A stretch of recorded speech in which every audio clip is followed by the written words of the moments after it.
The movie begins in the office of a man named Eduardo, who is busy with his work. Suddenly, his assistant, Anna, rushes over and hands him a stack of papers. She tells him that their boss, Maximiliano, has ordered them to quickly appraise a building called Valdemar Mansion because it will soon be auctioned off. Eduardo is upset when he hears this because the previous appraiser, Pablo, mysteriously disappeared after visiting the mansion. They suspect he may have stolen some antiques and run away. However, since they cannot refuse their boss's orders, Eduardo decides to call another employee, Luisa, who is currently on vacation. The scene then shifts to Luisa's house, where she is relaxing. Suddenly, the doorbell rings. When she opens the door, she finds a delivery man handing her a bouquet of flowers along with some documents. Luisa takes them, and when she looks through the papers, she discovers information about Valdemar Mansion. She immediately calls Eduardo and yells at him for giving her work while she is on an extended vacation. At first, Luisa refuses to go and carry out the appraisal, but after a lot of persuasion from Eduardo, she finally agrees. The next day, Luisa arrives at Valdemar Mansion, where she is greeted by a groundskeeper named Santiago. After introducing himself, he gives her a brief overview of the place and warns her to be careful inside. He also asks her to see him before she leaves, explaining that most appraisers leave without saying goodbye. Luisa then proceeds further and notices a portrait of Leonor Valdemar, the mansion's former owner. She enters the building and finds it in complete disarray. As she begins appraising the items and taking photographs, she unknowingly captures the image of a ghost through her camera lens. While she is busy evaluating the antiques, she also fails to notice a mysterious mummy-like figure quietly entering the room. A short while later, Luisa discovers a staircase and climbs it to the upper floor. Once there, she notices a terrible smell and starts searching for its source. Eventually, she finds a bed covered in plastic. When she removes the cover, she is horrified to discover the corpse of the previous appraiser, Pablo. At that moment, the mysterious creature emerges from a corner and begins attacking her. Fortunately, Luisa spots it in time and runs for her life. Soon afterward, she finds an old chest in one of the rooms and uses it as a hiding place. The plan seems to work, and she finally catches her breath. However, her phone suddenly rings, revealing her location to the creature. The monster quickly opens the chest and tries to attack her, but Luisa narrowly avoids the assault. She immediately runs toward the staircase while searching for something she can use as a weapon. She then enters the kitchen, where Santiago is watching her from outside. It becomes clear that he knows exactly what is happening inside the mansion. He gestures toward a woodworking shop, and Luisa follows his instructions. She heads there and climbs onto stacks of lumber piled on top of one another. After that, Santiago opens a sealed window and helps Luisa climb out safely. Once they finally escape the house, a man named Damaso arrives in a car and tells them to get in. Shortly afterward, Luisa loses consciousness. A worried Santiago tries to wake her up, but Damaso gets angry and scolds him for allowing her to enter the mansion in the first place. In the next scene, we meet a private investigator named Nicholas, who has just left the airport. He calls a number on his phone while waiting for someone to answer.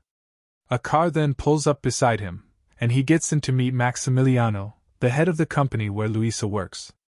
It turns out that Luisa has been missing for 4 days since she went to the mansion. Because of this, Maximiliano hires Nicholas to find her as quickly as possible. He also instructs the investigator to work discreetly and not inform any journalists or law enforcement authorities. A little later, Maximiliano drops Nicholas off at a train station, where he boards a train headed to Valdemar Mansion. During the journey, he meets a woman named Dr. Nora, the head of the Valdemar Foundation. It is revealed that Maximiliano has also hired her to assist with the investigation. After a brief conversation, Nora begins telling Nicholas the history of the mansion based on detailed journals left behind by its former owners.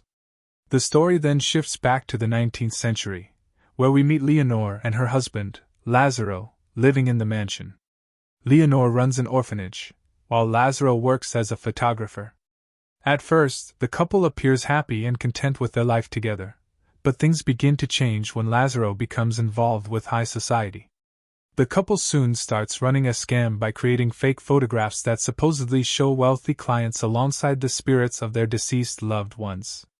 Lazaro uses various techniques, including visual tricks and photographic effects, to produce images that look genuinely haunted.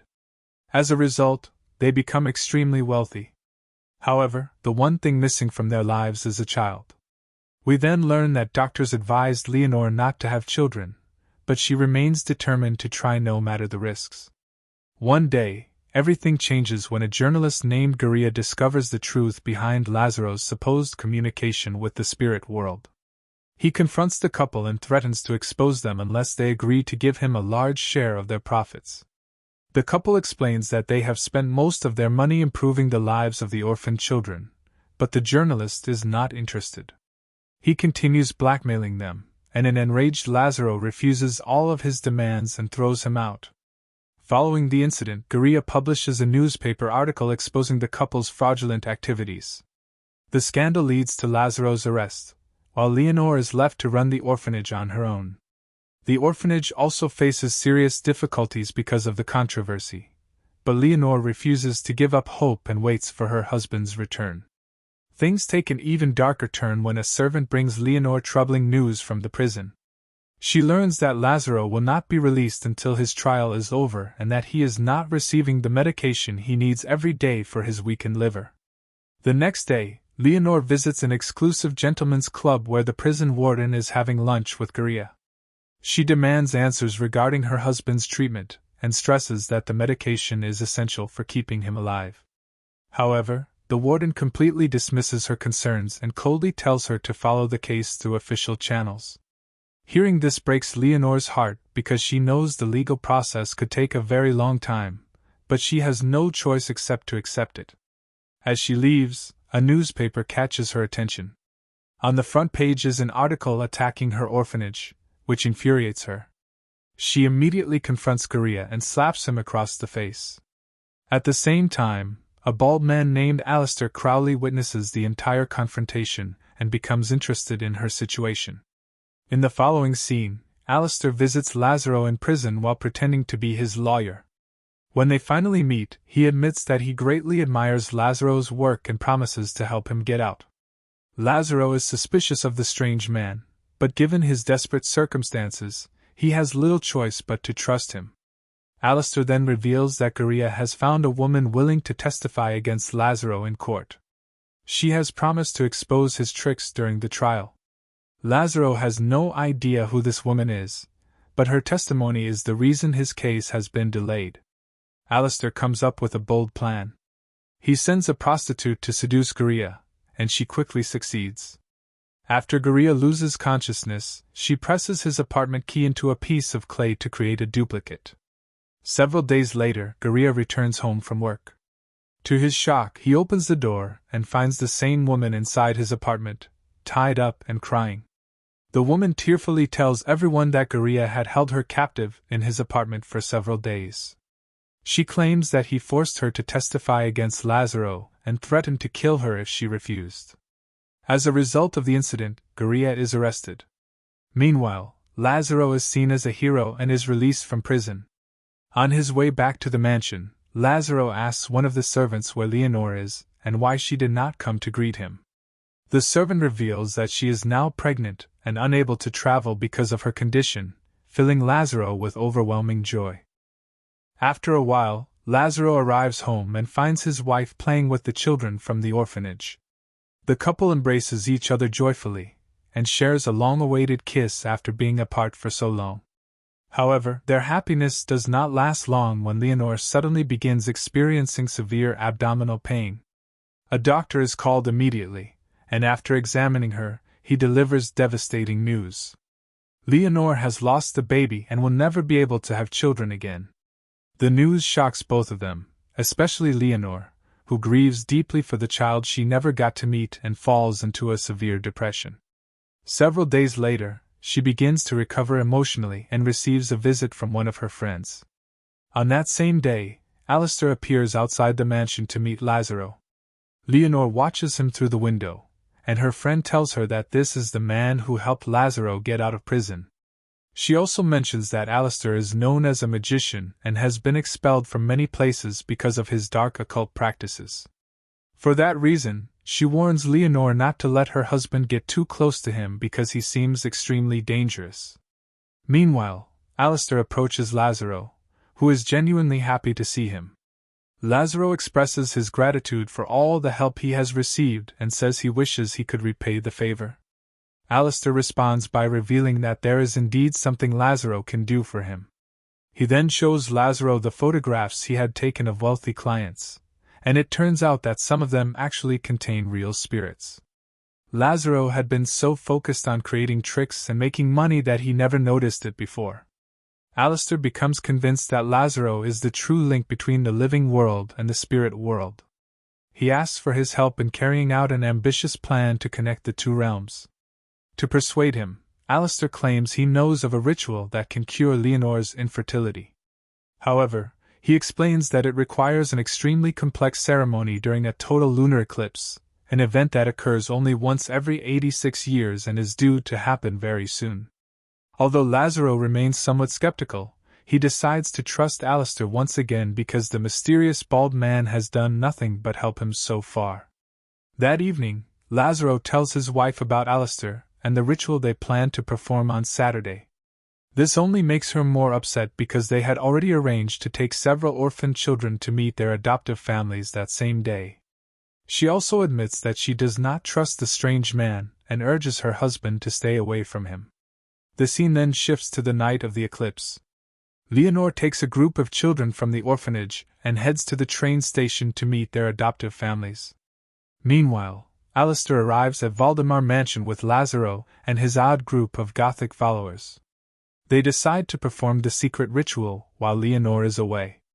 Alistair gathers everyone into a circle and reveals that each person desires something different: success in business, inspiration, knowledge, or even great wealth. He writes down their wishes on a scroll and prepares the area for the ceremony. Once the ritual begins, he asks one of his followers to remove the cross she is wearing around her neck. Moments later, the scroll rises into the air, and a gateway to another world opens. However, things do not go as planned. Lazaro suddenly begins feeling ill, and a malevolent entity emerges from the portal, setting fires and attacking everyone present. Lazaro suddenly collapses unconscious, while one of Alistair's followers is consumed by the flames.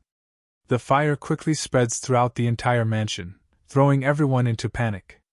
Realizing the danger, Alistair flees the scene with the followers who survived. Lazaro, meanwhile, suffers serious injuries and begins bleeding heavily, prompting the servants to rush to his aid. At the same time, news of the disaster reaches Leonore, and she hurries back home. As one of Alistair's followers escapes, she asks him about the creature that emerged from the portal. The bald man replies in a trembling voice that its name is the Eater, one of the most vicious and dangerous entities in the Dark Realm. In another scene, the Eater wanders to a graveyard and uses its power to bring one of the dead back to life. Meanwhile, Leonore returns to the mansion just as the firefighters finish extinguishing the blaze. She finds her husband unconscious and lying on the floor. Terrified and heartbroken, Leonore asks one of his servants to fetch some medicine. The servant heads to the kitchen, only to discover the recently resurrected zombie devouring one of the maids. The poor servant tries to run, but the creature catches him and kills him as well. A short time later, Lazaro begins to regain consciousness. Leonore helps him to his feet, but the creature suddenly appears and attacks them. Lazaro confronts the demonic being to protect his beloved wife, but the fight goes terribly wrong. The monster slams him against the wall and nearly kills him. At that moment, Leonore screams at the top of her lungs and, unexpectedly, begins speaking in a strange foreign language. The creature immediately stops, as if it understands exactly what she is saying. Afterward, it calms down in a bizarre manner and walks away. Once the danger has passed, Lazaro and Leonore finally talk, and the truth is revealed. It turns out that Leonore, not Lazaro, has been the true link between worlds all along, possessing the ability to communicate with spirits. She then reveals that she made a pact with the devil, agreeing to sacrifice herself in exchange for her husband's safety. When Lazaro hears this, he completely breaks down and begs her not to go through with it. But Leonore is determined to honor the agreement. She kisses him one last time, says her final goodbye, and descends into the gateway leading to the realm of hateful demons, sacrificing herself. In the end, only Leonore's body remains behind while her soul is gone forever. A devastated Lazaro does everything he can to bring his wife back, but nothing works. Realizing there is no other solution, he carries her lifeless body and buries it in their garden. In the final scene, the story returns to the present, where Dr. Nora finishes telling this tragic tale to Nicholas. The investigator is deeply moved by the story of the couple who once lived happily together before being torn apart by dark forces. However, Nora encourages him not to dwell on the past and reminds him that their primary mission is to find Louisa. And that's where the movie comes to an end. Thanks for watching. Don't forget that your opinion matters to us, so be sure to leave your thoughts in the comments and subscribe to the channel.